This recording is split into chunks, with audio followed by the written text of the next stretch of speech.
America, 1920. The echoes of war had finally faded across the Atlantic. The trenches of Europe were quiet, but the streets of America were just beginning to boil.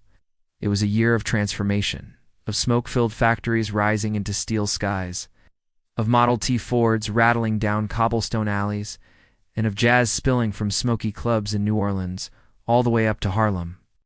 America stood on the edge of a new era, one of wealth, excess, and freedom. The Roaring Twenties promised liberation. Flappers danced in sequins, telephones connected homes like never before, and the stock market soared. But beneath the glittering surface of this golden age, something far more sinister took root. In dimly lit back rooms, whispered deals were made over whiskey and cigars. Gangsters, once petty thieves lurking in alleyways, began to see opportunity where others saw chaos. And at the heart of that chaos, a single piece of legislation that would change everything. On January 16, 1920, the 18th Amendment to the United States Constitution officially took effect. Alcohol, America's favorite vice, was now illegal.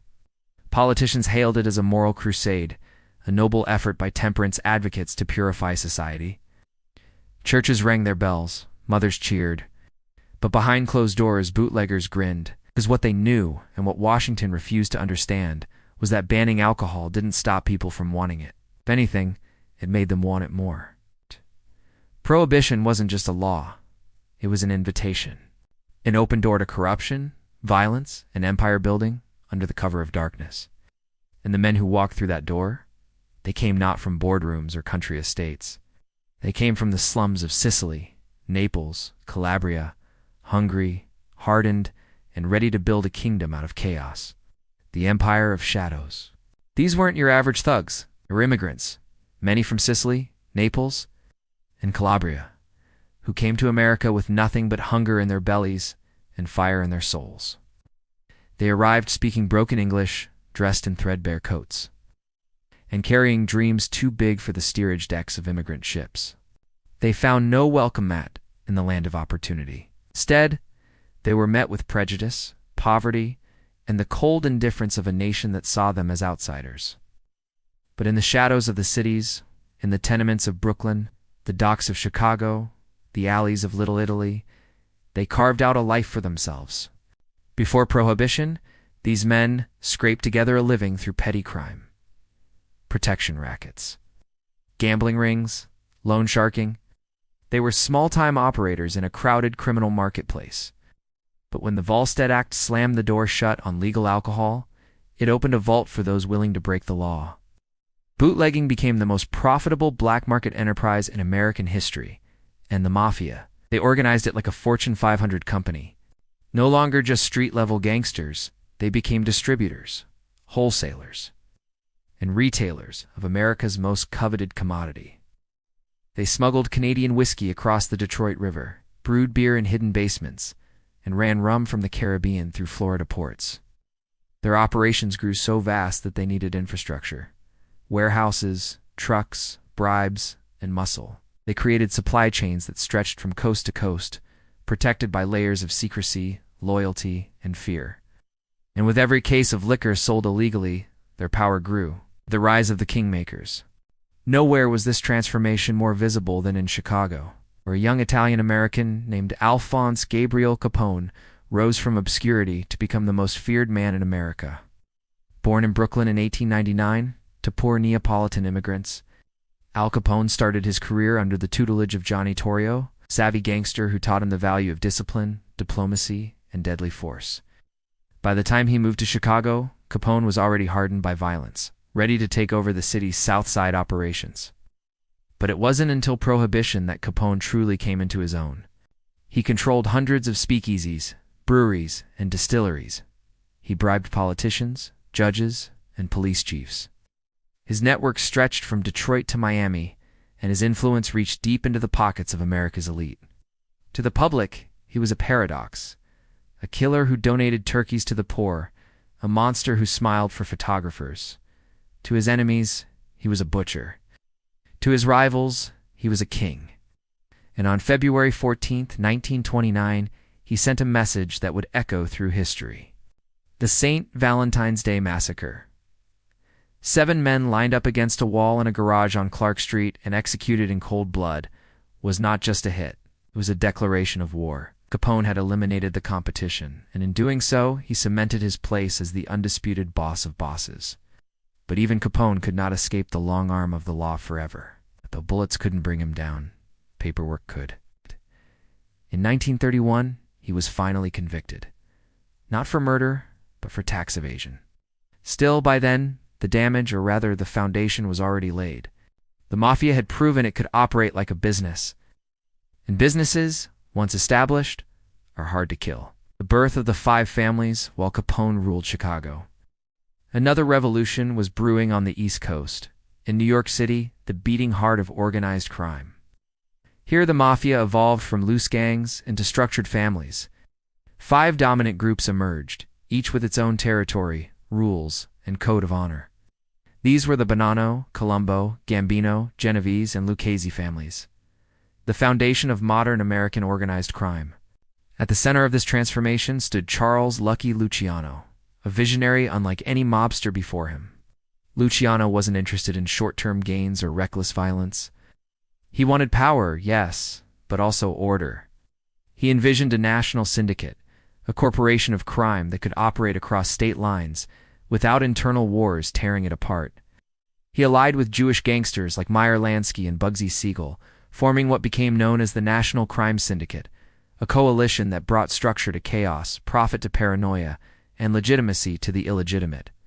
Under Luciano's leadership, the Mafia stopped being just a collection of violent ethnic gangs. It became a business, complete with boards of directors, meetings, and contracts. It controlled unions, piers, trucking routes, and nightclubs. It owned politicians, newspapers, and even sports teams. It wasn't just crime anymore, it was infrastructure. And at the heart of it all was a word spoken only in whispers, the sacred code of silence. Luciano understood that loyalty and secrecy were the Mafia's greatest weapons. Betrayal meant death. Silence meant survival. And yet, even within this tightly controlled world, power struggles were inevitable. The Castellamarese War of 1929-1931 was one such battle, a brutal conflict between 2 factions vying for control of New York's underworld. At its center were Joe Masseria and Salvatore Maranzano, both claiming to be the Capo di Tutti Capi, the boss of all bosses. It ended with the assassination of both men, orchestrated by Lucky Luciano himself. With their deaths, Luciano reshaped the Mafia into a council-based system, the Commission, ensuring that future disputes would be settled around a table rather than in the streets.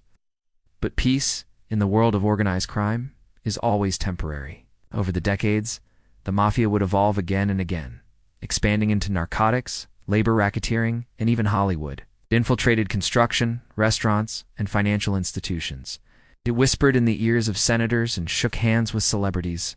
And all the while, it remained invisible, wrapped in layers of secrecy, loyalty, and fear. The language of violence, violence became the currency of power. Assassinations were not random acts of rage. They were calculated messages. Betrayal meant death. Disrespect meant war. Every hit was a lesson. Every execution, a warning. The Mafia spoke in blood, and those who ignored its language rarely lived to regret it.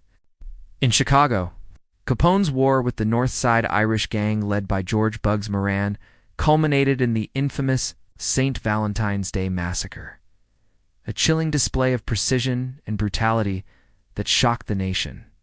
In New York, the Castellamarese War turned neighborhoods into battlegrounds. Entire blocks were locked down as rival crews fought for dominance. Bodies were found in rivers and garbage dumps, in abandoned lots, often with signs of torture. Yet, despite the carnage, the public fascination only grew.